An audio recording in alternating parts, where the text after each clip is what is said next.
the Chargers have put themselves in a really, really good position to be contenders this year, just based on the roster that they have built. But there are still a couple things that the Chargers must address and really focus on to make sure that they will be in that contenders position for this year. And that's exactly what I'm going to be talking about in this video today.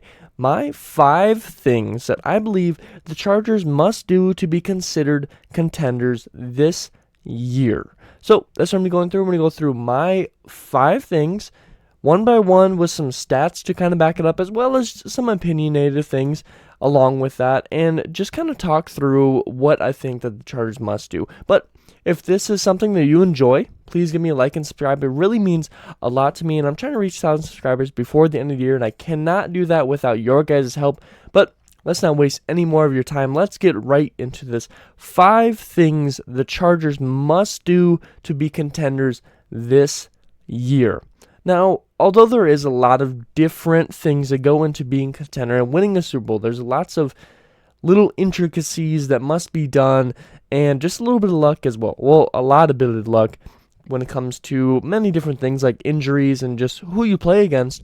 But I have 5 things right here for both on offense, on defense, and with coaching that I think are just things that really need to be focused on and are very, very important to how the Chargers will perform this year. Now, let's start with the most obvious, I believe, out of all things, and that is going to pertain to Justin Herbert and this offense. And what I'm going to say here is Herbert must continue his hot start to his career.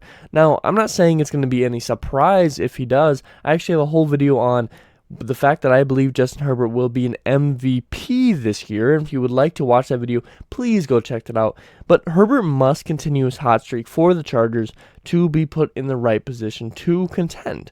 Now, not only has Herbert already broken nearly every single rookie record, as well as records through the first 2 years of his career, but he has also shown an incredible ability to play an extremely high pressure, high intensity clutch moments. We've seen that time and time again, especially in that Raiders game. And although the Chargers lost, he was the one that was keeping them in that game for as long as they were in that game.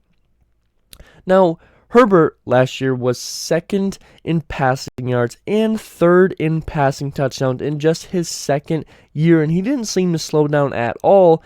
Even in that last game of the year against the Raiders, he had 383 yards on 3 touchdowns. So it wasn't like at the beginning of the year he just went crazy and then he slowed down. He kept going every single week, and even to end the year, he was just incredibly hot for getting those yards and the touchdowns.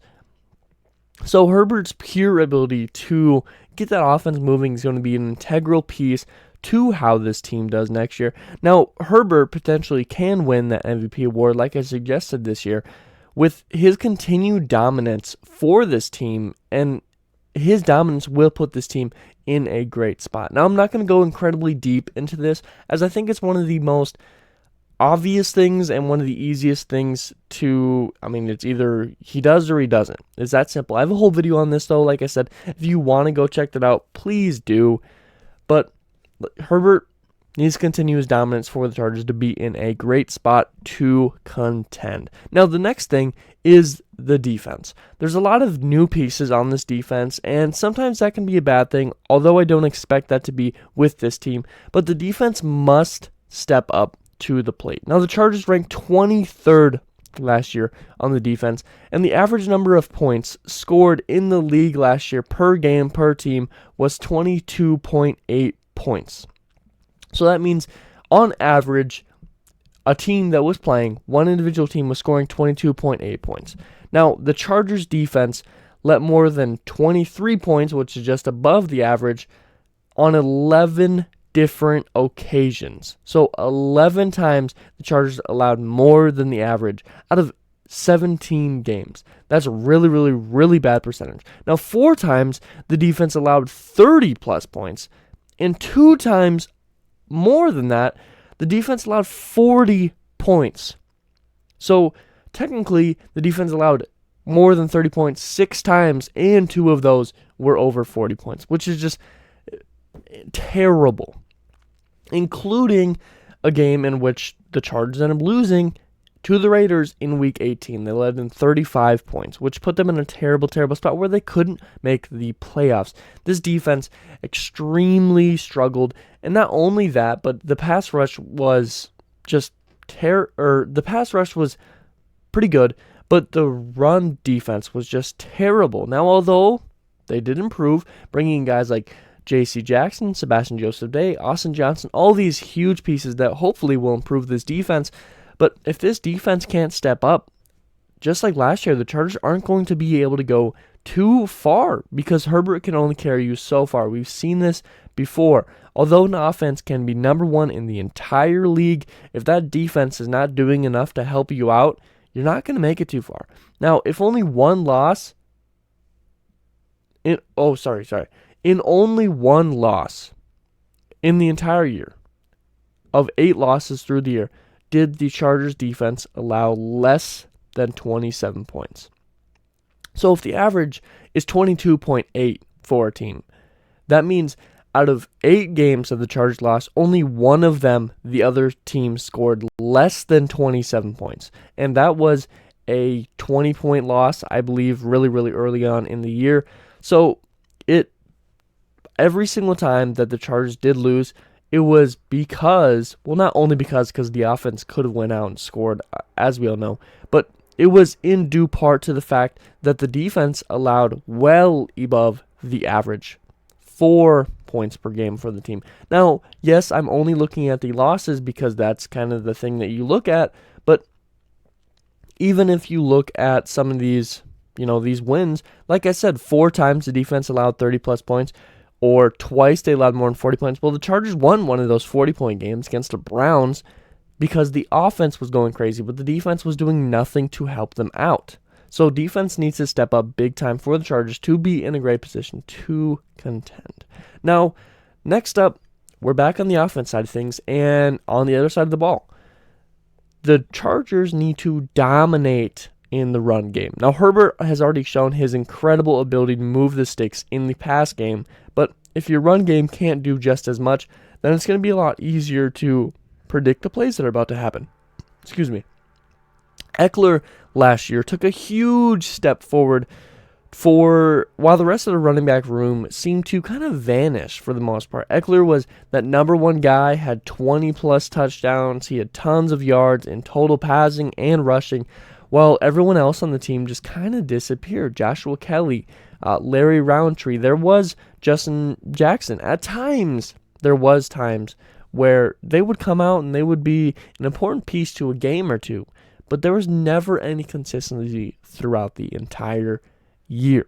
Now, an improved O-line with Zion Johnson, Slater having another year under his belt, and all these guys will lead to improved run blocking, which will allow for Eckler himself more opportunities to break off for a big run, as well as hopefully give better running lanes for the remaining running backs in the RB room.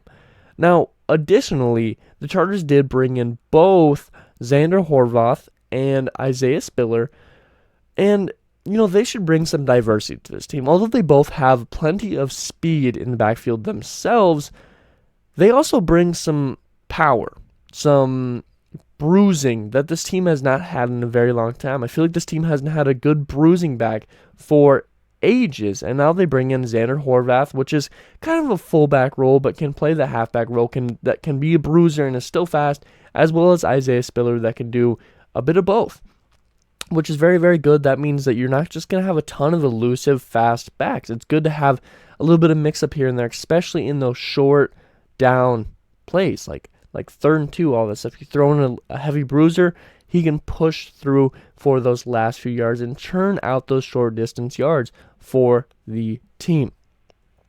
Now, my next thing here is going to be on the defense side of things again, and we're going to kind of zone into one specific part of the defense. And although the whole defense does need to step up, there's one key factor that I think will make the rest of the defense improve dramatically by itself, and that is to keep pressure on the other team's quarterbacks. Now, what I mean by that is obviously just to put pressure on them. That means to get into the backfield, make them run around, make some bad throws, stuff like that, but also just showing that you can go get sacks, because they're going to be more likely to throw the ball away if they know that you're right there and you will get the sack. Now, last year, the Chargers were 20th in sacks, which is not good at all, especially when you have one of the best edge rushers in the league in Joey Bosa. Now, the Super Bowl winning Rams were third in the league in sacks. The second place team was the Bengals, which were 11th in sacks. So as we can see, there's kind of a trend that when you're one of the better half in the league for sacks, you have just a better opportunity to make it to that Super Bowl, especially when you're third and you win it. That is a very, very good sign. Now, with the additions of Khalil Mack to the Chargers, it improves the pass rush dramatically, just immediately, just by adding him alone. Last year, Mack had 6 sacks in just 7 games, which is extremely, extremely good. You average that out over the rest of the season, he's at about 15 almost, which is one of the best in the league. There's only like 5 guys that had more than 15 sacks last year. And Bosa had 10.5, which is, again, extremely, extremely good. Now, pressure on the other quarterbacks will allow for less accurate throws, which in turn can lead to more interceptions, turnovers, pass deflections, all that for an incredible backfield that now has J.C. Jackson on it, as well as Bryce Callahan, Michael Davis, Asante Samuel Jr., J.T. Woods, Nas Adderley, Derwin James, all these pieces. So an improved pass rush is only going to lead to better things for that. But you can also cause more sacks, which is going to make you lose yards, as well as the fact that Joey Bosa was going crazy for strip sacks. So just adding a little bit more pressure, getting more sacks here and there, not only is going to have a direct impact on just losing a couple yards here and there for the other team, or just preventing any gain of yards because they got to throw the ball away, but also immediately improves the turnover possibility with strip sacks, with interceptions, with turnovers on downs, all these things here. Just an improved pass rush is going to be a key factor for the defense improvement as a whole.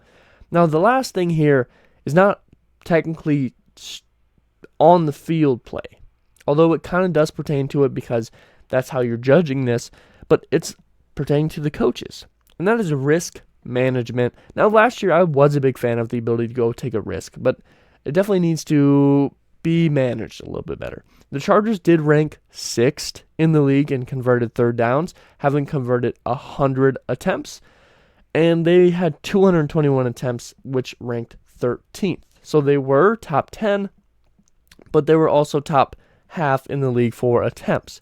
And the Chargers ranked 1st in the entire league for fourth downs converted with 22, and then the third most attempts in the league with 34 attempts. So the percentage that they were completing on fourth down was extremely good, while on third down, not so much. You're below 50%, which you'd like to see that improve, and I expect to see that. Now, although the Chargers did a great job at converting on fourth down, when they did decide to take the risk, at times it would end up biting them in the butt a little bit. Whether it was going for it on a fourth down that had 10 plus yards to go, or risking going for a touchdown when you already had a field goal sitting right in front of you, and you just leave points. You leave points on the board, which is, never a great thing, although sometimes you do see it turn out to go the right way, and that's why risk management is a key factor in it. Now, although many games ended up being won because of this risk ability, like the Browns game, the Chiefs game early on in the season, there's a lot of games that the Chargers win because of their risk ability, and you do need to tip your hat to that. But there was some key games that the Chargers ended up losing because of that risk. You could even say the last game of the year that kicked them out of the playoffs was lost because of risk management. Now, I feel like in year 2, Staley's going to kind of realize things. And first year, you want to prove a point. You want to show how good you are. You're going to take those risks. And I understand that. And I am a big fan of Staley. But I hope to see him find a little bit of a middle ground where he can use his risks in these really high percentage plays, like 4th and 5, and you're just barely outside field goal range, or you need a touchdown. You're going to halftime. You're already up. Maybe go for that touchdown. I'm okay with that, but I feel like he also needs to know when to take the points that are currently available. Like when you're tied or you're down by a touchdown and there's still a whole quarter left, just take the 3 points, go get a touchdown later, make your defense do the work instead of walking away with 0 points because you don't convert the 4th and 10. So he just needs to find a middle ground, and I think that will be a huge, huge improvement for this team as a whole. So there it is. Those are the 5 things I think the Chargers need to do to be one of the best contenders in the entire league. But what do you guys think? Comment down below. I'm not saying they need to do all of these things, although that would just bolster their chances even more. But I think just a couple things here and there will definitely improve the likelihood of the Chargers competing in the Super Bowl, which is something we haven't seen in a very, very long time. So, like I said, comment down below what you think. If you enjoy this content, please give me a like. It does a lot to me. And if you enjoy this channel, why not subscribe? It means a lot to me. I have so many returning viewers, and excuse me, I'm trying to reach 200 subscribers before the end of the week and 1,000 before the end of the year, and I cannot do that without your guys' help. So any amount of support, subscription, like, or anything makes a huge world of difference to me.